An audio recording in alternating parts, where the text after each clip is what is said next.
Hi hello ನಮಸ್ತೆ, welcome back to my YouTube channel. ಇವತ್ತಿನ ಸಂಚಿಕೆಯಲ್ಲಿ ಒಂದು ಸೂಪರ್ ಟೇಸ್ಟಿಯಾಗಿರುವಂತಹ ಪಲ್ಯದ ರೆಸಿಪಿಯನ್ನು ತೋರಿಸ್ತಾ ಇದ್ದೀನಿ. ಅದು ಏನಪ್ಪ ಅಂದರೆ ಹಾಗಲಕಾಯಿ ಪಲ್ಯ. ಹಾಗಲಕಾಯಿ ಪಲ್ಯ ಅಂದರೆ ದೊಡ್ಡವ್ರಿಗೂ ಸ್ವಲ್ಪ ಇಷ್ಟ ಆಗೋದು ಕಡಿಮೆನೇ, ಅಂದರೆ ಚಿಕ್ಕ ಮಕ್ಕಳಂತೂ ಮುಟ್ಟೋದೇ ಇಲ್ಲ. ಯಾಕೆಂದರೆ ಹಾಗಲಕಾಯಿ ಪಲ್ಯ ಕಹಿ ಇರುತ್ತೆ ಅಂತ. ಆದರೆ ಸ್ವಲ್ಪನೂ ಕಹಿ ಇಲ್ದಿರೋ ರೀತಿ ಹಾಗಲಕಾಯಿ ಪಲ್ಯನ ಮಾಡೋದು ಹೇಗೆ ಅಂತ ನೋಡೋಣ. ಅದಕ್ಕಿಂತ ಮುಂಚೆ ನಮ್ಮ ಚಾನಲ್ ಯಾರು ಸಬ್ಸ್ಕ್ರೈಬ್ ಮಾಡಿಲ್ಲ ಅಂದರೆ ದಯವಿಟ್ಟು ಸಬ್ಸ್ಕ್ರೈಬ್ ಮಾಡ್ಕೊಳ್ಳಿ. ಮೊದಲಿಗೆ ನಾನು ಒಂದು ಅರ್ಧ kg ಹಾಗಲಕಾಯಿನ ಈ ರೀತಿಯಾಗಿ ನೀಟಾಗಿ ರೌಂಡಾಗಿ ಕಟ್ ಮಾಡಿ ಇಟ್ಕೊಂಡಿದ್ದೀನಿ. ಜೊತೆಗೆ 1 ಕಪ್ ಆಗುವಷ್ಟು ನೆನೆಸಿರುವಂತಹ ಕಡಲೆಕಾಳನ್ನು ಸಹ ತೊಗೊಂಡಿದ್ದೀನಿ. ಹಾಗೂ 2 ಆಲೂಗೆಡ್ಡೆನ ಸಣ್ಣಗೆ ಹೆಚ್ಚಿಟ್ಕೊಂಡಿದ್ದೀನಿ. ಇನ್ನು ಮಸಾಲೆಗೆ ಅಂತ ಬಂದರೆ 2 ಟೊಮೆಟೊ ಕಟ್ ಮಾಡಿ ಹಾಕ್ಕೊಂಡಿದ್ದೀನಿ, 2 ಈರುಳ್ಳಿ, 3 ಟೇಬಲ್ ಸ್ಪೂನ್ ಆಗುವಷ್ಟು ಉರಿಗಡ್ಲೆಯನ್ನು ತೊಗೊಂಡಿದ್ದೀನಿ, ಸ್ವಲ್ಪ ಚಕ್ಕೆ, ಲವಂಗ ಹಾಗೂ ಸ್ವಲ್ಪ ಬೆಳ್ಳುಳ್ಳಿ, ಸ್ವಲ್ಪ ಶುಂಠಿ, ಸ್ವಲ್ಪ ಕೊತ್ತಂಬರಿ ಸೊಪ್ಪು ಹಾಗೂ 1 ಕಪ್ ಆಗುವಷ್ಟು ಕಾಯಿ ತುರಿನೂ ಸಹ ತೊಗೊಂಡು ಒಂದು ಮಿಕ್ಸರ್ ಜಾರ್ನಲ್ಲಿ ಹಾಕ್ಕೊಂಡು ನೀಟಾಗಿ ಗ್ರೈಂಡ್ ಮಾಡ್ಕೊಂಡಿದ್ದೀನಿ.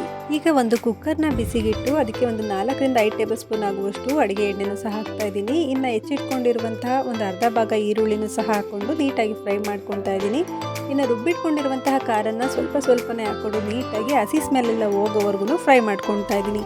ಈ ರೀತಿ ಖಾರನ ಉರಿಯೋದ್ರಿಂದ ಸಾಂಬಾರಾಗಲಿ ಗೊಜ್ಜುಗಳಾಗಲಿ ತುಂಬ ಚೆನ್ನಾಗಿ ಟೇಸ್ಟ್ ಬರುತ್ತೆ. ಈಗ ಹೆಚ್ಚಿಟ್ಕೊಂಡಿರುವಂತಹ ಹಾಗಲಕಾಯಿ ಹಾಗೂ ಆಲೂಗೆಡ್ಡೆ ಜೊತೆಗೆ 1 ಕಪ್ ಆಗುವಷ್ಟು ಕಡಲೆಕಾಳು ಏನಿದೆ ಅದನ್ನು ಸಹ ಹಾಕೊಂಡು ನೀಟಾಗಿ ಮಿಕ್ಸ್ ಮಾಡಿ ಫ್ರೈ ಮಾಡ್ಕೊತಾ ಇದ್ದೀನಿ. ಈ ರೀತಿಯಾಗಿ ಎಲ್ಲ ಫ್ರೈ ಮಾಡ್ಕೊಂಡಿದ್ದಾದಮೇಲೆ 1 ಟೇಬಲ್ ಸ್ಪೂನ್ ಅಚ್ಕಾರದ ಪುಡಿ ಹಾಗೂ 1 ಟೇಬಲ್ ಸ್ಪೂನ್ ಆಗುವಷ್ಟು ಧನಿಯಾ ಪೌಡರು ಹಾಗೂ ಟೇಸ್ಟಿಗೆ ಎಷ್ಟು ಬೇಕೋ ಅಷ್ಟು ಉಪ್ಪನ್ನು ಸಹ ಸೇರಿಸ್ಕೊಂಡು ಒಂದು ಹಾಫ್ ಗ್ಲಾಸ್ ಆಗುವಷ್ಟು ನೀರನ್ನು ಸೇರಿಸಿ ನೀಟಾಗಿ ಮಿಕ್ಸ್ ಮಾಡ್ಕೊತಾ ಇದ್ದೀನಿ. ನೀರನ್ನು ನಾವು ಸ್ವಲ್ಪ ನೋಡ್ಕೊಂಡು ಹಾಕ್ಕೊಳ್ಬೇಕಾಗುತ್ತೆ, ಏಕೆಂದರೆ ಹಾಗಲಕಾಯಲ್ಲೇ ಸ್ವಲ್ಪ ನೀರು ಬಿಡೋದ್ರಿಂದ ಸ್ವಲ್ಪ ನೋಡ್ಕೊಂಡು ನೀರನ್ನು ಹಾಕಿಸ್ಕೊಳ್ಬೇಕಾಗುತ್ತೆ.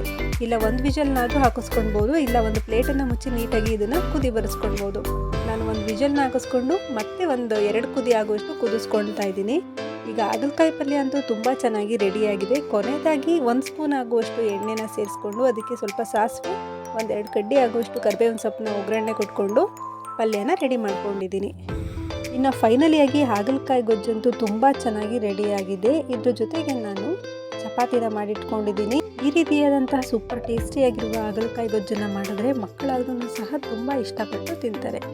ನಿಮಗೆ ಈ ವಿಡಿಯೋ ಇಷ್ಟ ಆಗಿದ್ದಲ್ಲಿ ಲೈಕ್ ಮಾಡಿ, ಶೇರ್ ಮಾಡಿ, ಕಮೆಂಟ್ ಮಾಡಿ ಹಾಗೂ ನಮ್ಮ ಚಾನಲ್ನ ಸಬ್ಸ್ಕ್ರೈಬ್ ಮಾಡಿ. ಪಕ್ಕದಲ್ಲಿರೋ ಬೆಲ್ ಐಕಾನ್ನ ಕ್ಲಿಕ್ ಮಾಡಿ. ಮತ್ತೆ ಸಿಗೋಣ ಮುಂದಿನ ವಿಡಿಯೋದಲ್ಲಿ. Thank you for watching.